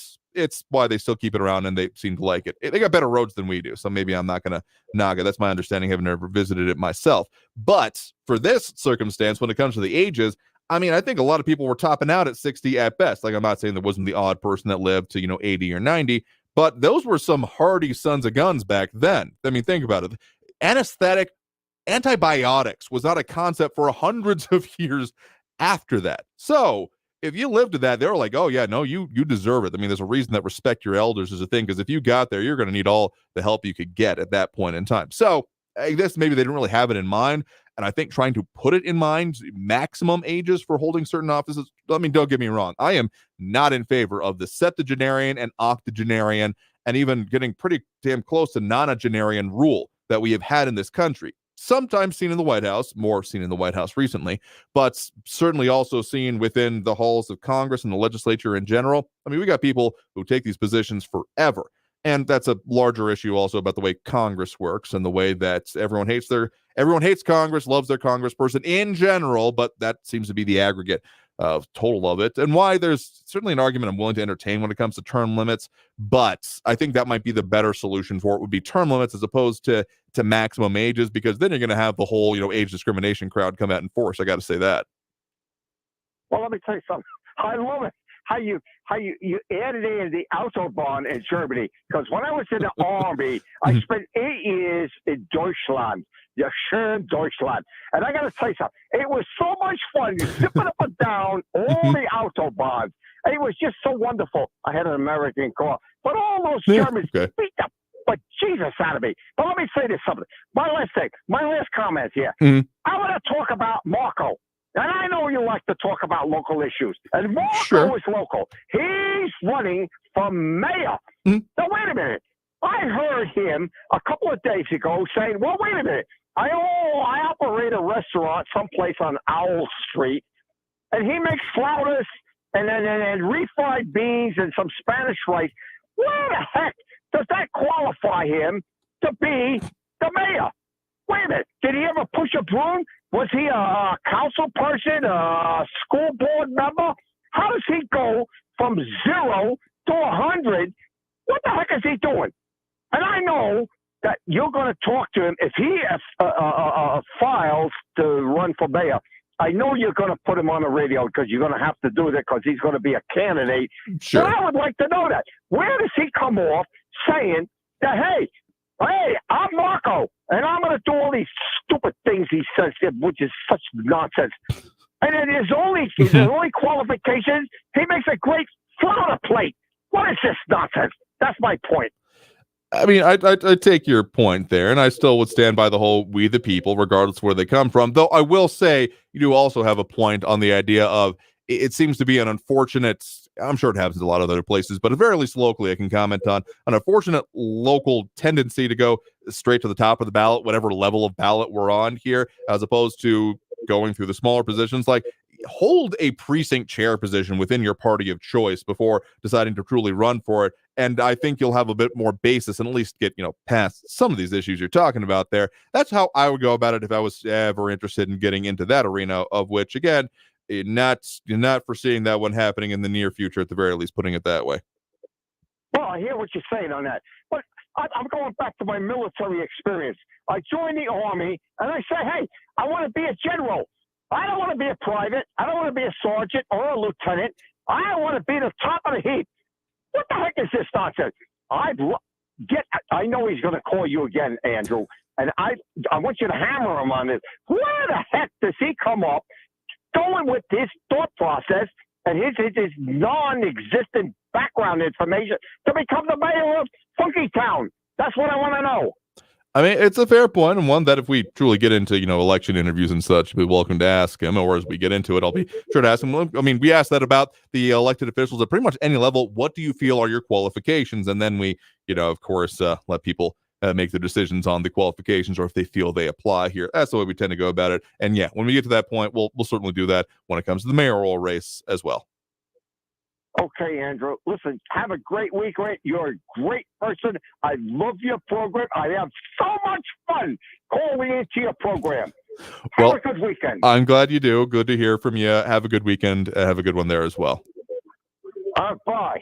All right. And with that, we got to take that next break right now. A lot of commentary coming in on the social media. If you're not able to check that out, you can always, of course, go back and do so after we're off air, because that all stays up there. So we got to take that next break right now. Coming out of this break, we'll talk a whole lot more and take more of those calls. Again, that 915-544-5876, 544-KTSM number is the one to call. We'll squeeze in what we can and get one step closer to the weekend. After this break, here on News Radio 690 KTSM. Don't go anywhere.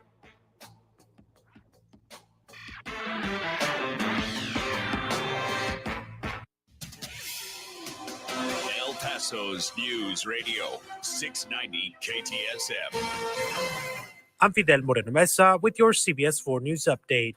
An arrest has been made in connection with a church vandalism in Northeast El Paso. 27-year-old Isaac Jordan Soto Olivares is accused of burglarizing the Most Holy Trinity Catholic Church. As CBS 4 has reported, officers responded to the church last Monday after learning about the vandalism. They say the suspect poured holy oil in different areas of the church, damaged several items, and turned crosses upside down. Police say Soto Olivares was captured on camera, causing an estimated $4,100 worth of damage. He was booked into the El Paso County Jail on a $15,000 bond. In New Mexico, the landfill fire that had burned in Las Cruces since last Saturday has been fully contained. The fire, which was burning at the Foothills landfill, was sparked by a lightning strike. The landfill is expected to reopen today at 8 this morning. For more news headlines, head to our website, cbs4local.com. News Radio 690. Traffic all day. Good afternoon. We've got an accident on Texas Avenue near Laurel Street and a collision on Mesa Street west of Sunland Park Drive. Look out for Macomb Street and Dyer Street because there's an accident there as well. And we're still dealing with that slowing on the I-10 eastbound between Raynor Street and Trowbridge Drive. I'm Scott Daniels, El Paso Traffic. From the KFOX 14 Severe Weather Center, this is forecaster Nasai Mancini. Well, folks, we'll see a little bit of those cooler conditions as we make our way into the weekend. Also, a slight chance for rain Saturday and Sunday. As we move our way into next week, those rain chances do increase. We'll see a little bit of those breezy conditions this weekend as well, but not too bad. Head on over to kfoxtv.com for the latest forecast. This report is sponsored by Lowe's. MVP's bonus days are back at Lowe's. Right now, save $60 when you buy a DeWalt Impact Driver or drill for just $99 each. Lowe's knows pros. Valid through 8/2. Prescriptions require an online consultation with a healthcare provider who will determine if appropriate. Restrictions apply. See website for details and important safety information. Subscription required. Price varies based on product and subscription plan. Hey guys, did you know there's a generic form of Viagra that works just the same, but is 95% cheaper? And you can get it online? Just go to 4hims.com/radio. Through Hims, you'll get a free medical consultation, discreet shipping if prescribed, a 100% online process, and trusted generic alternatives to the name brands at up to 95% off. That's right, get generic for Viagra, the same active ingredient as brand name Viagra, but for 95% less. It's the same medication, still prescribed by a licensed medical provider, but with zero copay, no expensive appointments, and no awkward face-to-face conversations. To start your free online visit, you need to go to this exclusive address, forhims.com/radio. That's forhims.com/radio for your free online visit. forhims.com/radio. If summer is heating up your hiring needs, then you need Indeed. Their all-in-one hiring solution makes it easy to attract, interview, and hire candidates all in one place. Sponsor your first job and get hiring today by visiting Indeed.com/credit. This report is sponsored by Indeed.com. News on the hour and a half. Traffic and weather all day. I don't watch television, so I get all my news from you. News Radio 690 KTSM. Text and work. Text and pretend to work. Text and act surprised when someone calls you out for not working. Who, me? Text and whatever, just don't text and drive. Visit StopTextsStopWrecks.org. A message from NHTSA and the Ad Council. News Radio 690 KTSM El Paso. Live from the KTSM AM 690 studios, it's Talk El Paso with Andrew J. Polk. To be a part of the show, call 915-544-KTSM or follow on Facebook at facebook.com/Talk El Paso. Now here's your host, Andrew J. Polk. Thank you all so very much for joining us here for Talk El Paso, airing live on News Radio 690 KTSM. I'm your host, Andrew J. Polk. Thank you for tuning in, however you may be doing so, be it on air, online, live, streaming through the free and reliable iHeartRadio app, or joining us over on the various social media apps we're up on these days, facebook.com/Talk El Paso, the Talk El Paso channel over on YouTube, Twitter at Talk El Paso, or twitch.tv, Andrew J. Polk, whichever works out best for you to drop by, say hi, or what up. Appreciate that, and a lot more we'll try to squeeze in here for you. A couple of programming notes we'll get to at this point right now. So there is a potential I'm not going to be on air with you Monday because, yep, I caught that jury duty summons. So we're going to have a replacement show in place with some of our recent and previous great interviews. If I'm get anywhere near impaneled, like I know they're probably going to take one look at me and I'll be like, oh yeah, no, I'm a local radio host. I'll love to talk about this. I mean, I'm not going to say it exactly like that, but still, you get the idea. So yeah, that's I mean, you still got to show up and do all that stuff. I am not a morning person, so I'm not even looking forward to that part of this, but we got some things in plan and in place for you, so don't worry about that. And of course, this weekend coming up on the El Paso History Radio Show, I'm going to be talking about the history of weather, or at the very least, weather forecasting, tracking, technology, and how it has been present in the borderlands. So be sure to tune in for that one tomorrow on the program, 10 to noon on News Radio 690 KTSM on the El Paso History Radio Show. But let's dive right back into those phone lines, get to what we can before the end of the program. Here we do have Sylvia in Northeast on the line with us here right now. Sylvia, thanks for joining us. Hello, Andrew. Thank you for taking my call. That's your thing. What's on your mind? So, I listen to your radio station, and I started little by little. Mm-hmm. And I like the part about learning about the things that are coming in on the northeast of El Paso and what's going around town. But I have to tell you, Andrew, the gentleman who is from the east side or whatever he is, I stopped listening to your radio station because of him and the other guy, because I thought, I worked in law enforcement and I've had to deal with people who are unhinged, and I didn't want to hear it on my way home. But lately, I've been really enjoying, Andrew, that you put your foot down and you say, this is my show. And I even like listening to Frankie, even though I don't agree with him very often. Fair enough. He's an interesting character. But I think El Paso has a lot to offer. Certainly. Whatever you think on your politics or whatever, the point of it is to let El Paso grow and for citizens to learn more about what El Paso has. And I'll very agree with you here. I mean, we call it Talk El Paso. I mean, we refer to the whole broadcast region, but that's a pithier name than Talk El Paso, Las Cruces, all the way out to Van Horn and occasionally up to Alamogordo. It's not quite as pithy of a name that way. But, I mean, there's a lot of stuff going on here. And I remember the reason came up with the conceit of this show years ago, actually. I was driving around I want to say it was maybe like the 2014, was doing work for television stations back then. I was driving around going to some of the city council election like parties, doing some of the coverage of that, trying to get sound bites with the candidates, etc. And I thought, okay, let's see. I'm sure someone's got the results. Polls are closed by now, so let's see what it is. And I was just, going through local radio stations, and there was nothing. And I was just frustrated as hell by that. And like, sure, smartphones were a thing. I didn't have like the best coverage back at that point, so that was my best option. I know that still is for a lot of people here in El Paso. So talking about the things going on in our region, no one else is going to do that if we don't do it for ourselves. We can't expect anyone else to pipe in programming, or at the very least it not to be actually like, the things that are going on here, the things of concern here. If anyone else that was going to be like, oh yeah, no, we'll give you a show and we'll have it mention things about your region along with all the other stuff like that wasn't going to do it for me. And that's one of the reasons we've done it the way we are, and why Friday's different. We do the things on Friday that we do because otherwise it continues to spill over into the rest of the week. But we do it this way because I think, well, damn it, I think we deserve it. And I love it. I like learning about the stuff in El Paso, and I like you bringing up candidates, both sides, Sure. And I like that fairness. The other guy, I don't know if there's a petition going on, maybe that give him like 30 seconds and then cut his hatred off because he's just pure hate.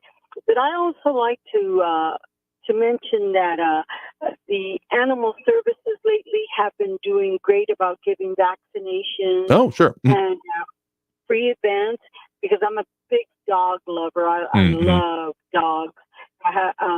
But I think that we need to mention their events a little bit more. Myself, I don't listen. I don't have cable. I have internet TV, which saves me a lot of money.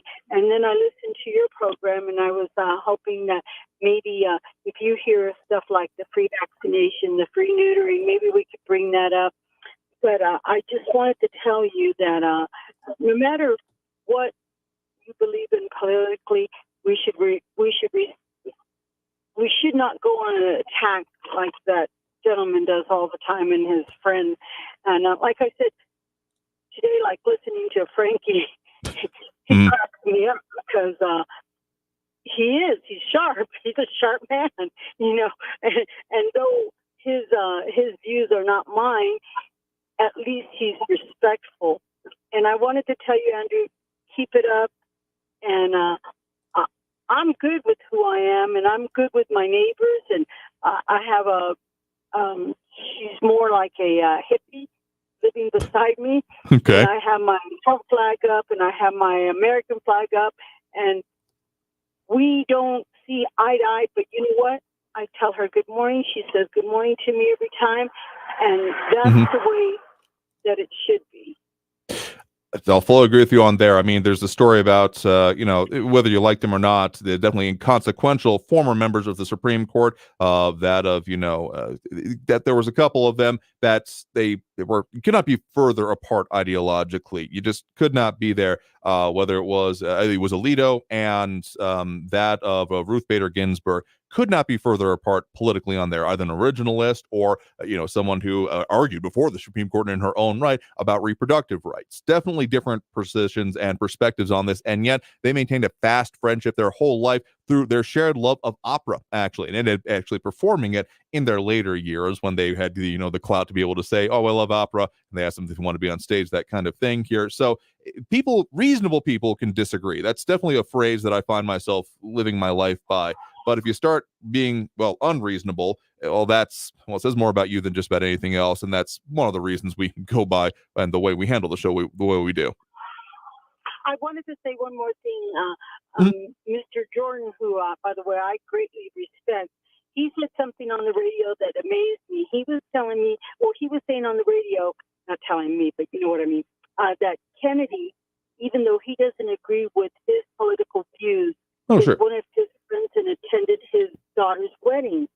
And I thought to myself, that needs to be told more, that the Democratic Party, the Republican Party, what we think in El Paso, be it like, I don't know, the gentleman who says he wants to run for mayor.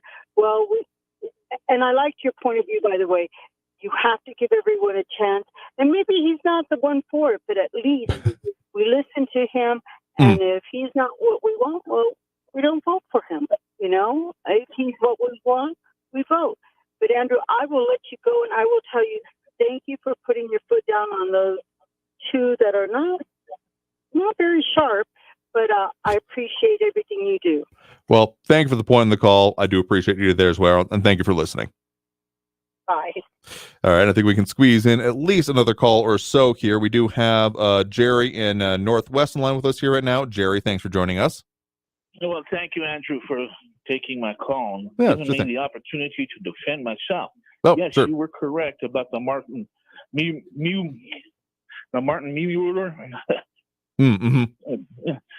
phrase when I was talking back then about the FBI going after people of religious orientation. They even were after people here in El Paso at the St. Pius Church. And I've come to find out that what they do sometimes is go and sit in the parking lot and take license plates to find out who's there. Anyway, and that's from the Southern Poverty Law Center there, Eric. Look it up. They're the ones that were telling the FBI who and where. Look it up. Okay. Now, you know what the definition of propaganda is? Yeah, I kind of feel like it's a know it when I see it thing, but it's definitely, to give a rough one, I don't know the textbook one off the top of my head, but something that is meant to influence and cause action while not necessarily giving out all of the facts and information relevant to the situation at hand. That's correct. Very good. I would like you to look up Dr. William B. Allen, and for your audience also to look that up. Dr. Allen is an African-American historian. He was a former chairman of the U.S. Commission on Civil Rights. He was also the dean of Madison College, James Madison College, at Michigan State University. And he was the co-author of the current Florida's history curriculum. So he's helped write that history curriculum. And if you look at him, he's an African American. He's of darker melanation than we are, you or I. Sure. So, okay. So when people call up and they complain about what's going on with the history courses and how they're being wrong in Florida, this individual is one of them that wrote that. So he would be the one that would know right from wrong on that. People say, you know, and a lot of your callers say, look at the science and believe the experts. Well, he's an expert at it. So he knows what's going on. Fair enough. So why are they complaining about him when he's putting out factual information when it comes to Florida's history curriculum?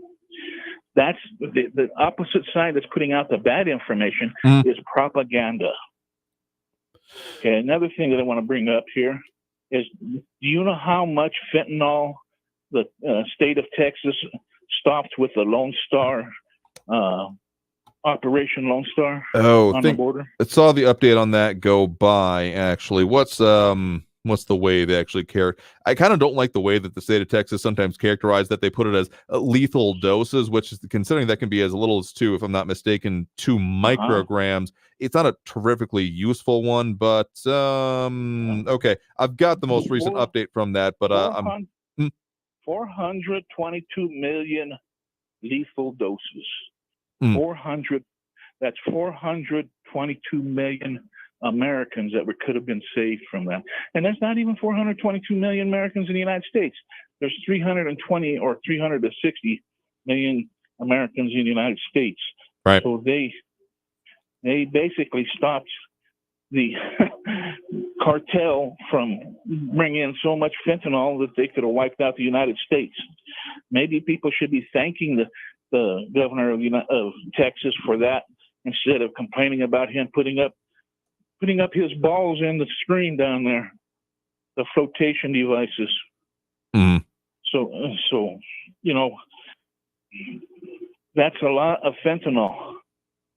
A lot of kids. There's been over how many people die of fentanyl deaths? Over 100,000 in the United States already. So maybe we should be thanking the governor instead of complaining about him.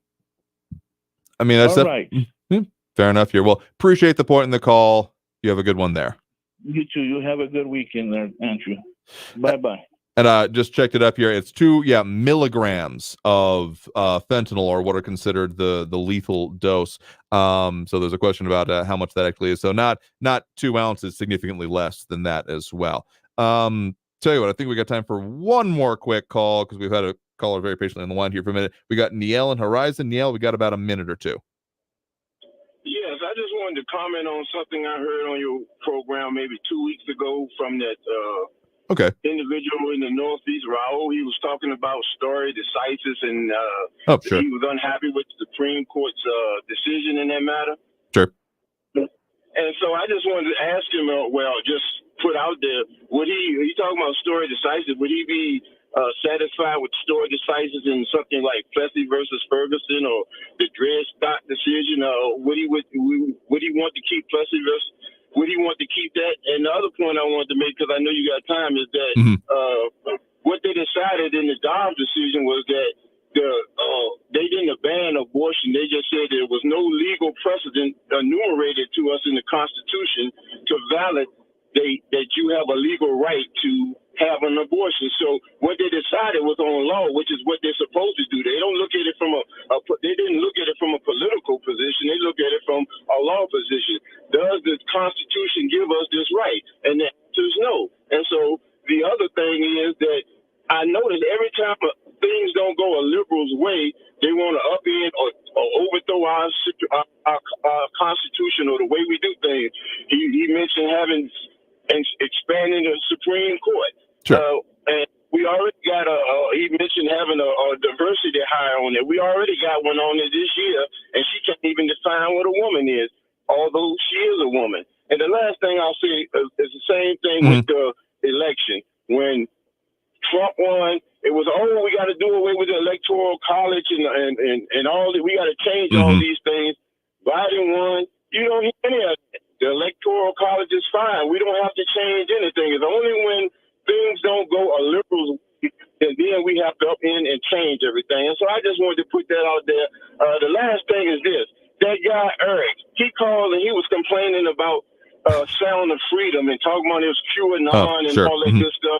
And my question is, who would have, he said it was not based on true fact, say it was totally made up. What decent human being would have a problem with somebody bringing up a factual situation, which is human trafficking and pedophilia?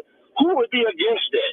And I notice these guys always try to stand up there and act like they're the paragon of virtue and morals, but who would have a problem standing against that? Once again, I say they made it all up, but he's bringing out a valid point. You can't tell me that pedophilia doesn't exist in this country and human traffic doesn't exist not only in this country, worldwide. So once again, he said, who would have a problem with that? Who would come against that? He mentioned Vox. That's laughable. Vox is, that's just like saying CNN is a credible news source. And so I don't want to take too much of your time. I'm going to stop right there. Well, I appreciate the point in the call and squeezing in here at the end. You have a good one there.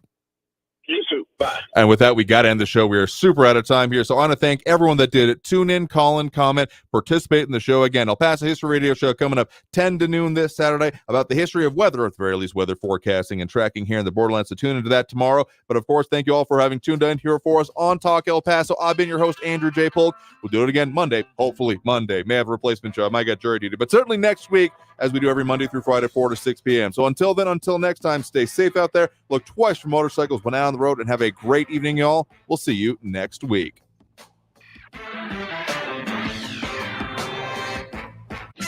Traffic all day. News Radio 690. Good afternoon. There's been a collision on the I-10 westbound at Mesa Street and a crash on Mesa Street west of Sunland Park Drive. Also, there's that accident on Texas Avenue near Laurel Street that's still there, and some slow traffic on the I-10 eastbound between Raynor Street and Throwbridge. I'm Scott Daniels, El Paso Traffic.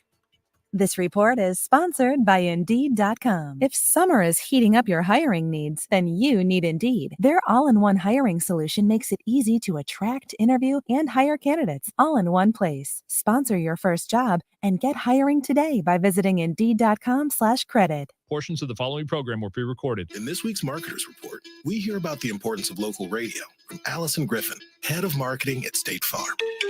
iHeart has such a broad broadcast reach that is local, and for us to be able to touch customers with a local feel but at a national scale is so efficient and important for us. As the #1 audio company, iHeartMedia gives marketers access to the audiences, trusted influencers, and data you need to grow. If you're a marketer, go to iHeartResults.com. The El Paso Community Foundation supports the causes you feel passionate about here in the borderland, whether it's education, social services, arts and culture, the environment, health, or economic development. The El Paso Community Foundation has been promoting philanthropy and progress in our hometown region for more than 45 years. Make your mark with us. Start a fund today. For good, for El Paso, forever. Learn more at epcf.org. That's epcf.org. News on the hour and a half. Traffic and weather all day. News Radio 690 is KTSM AM El Paso, an iHeart radio station.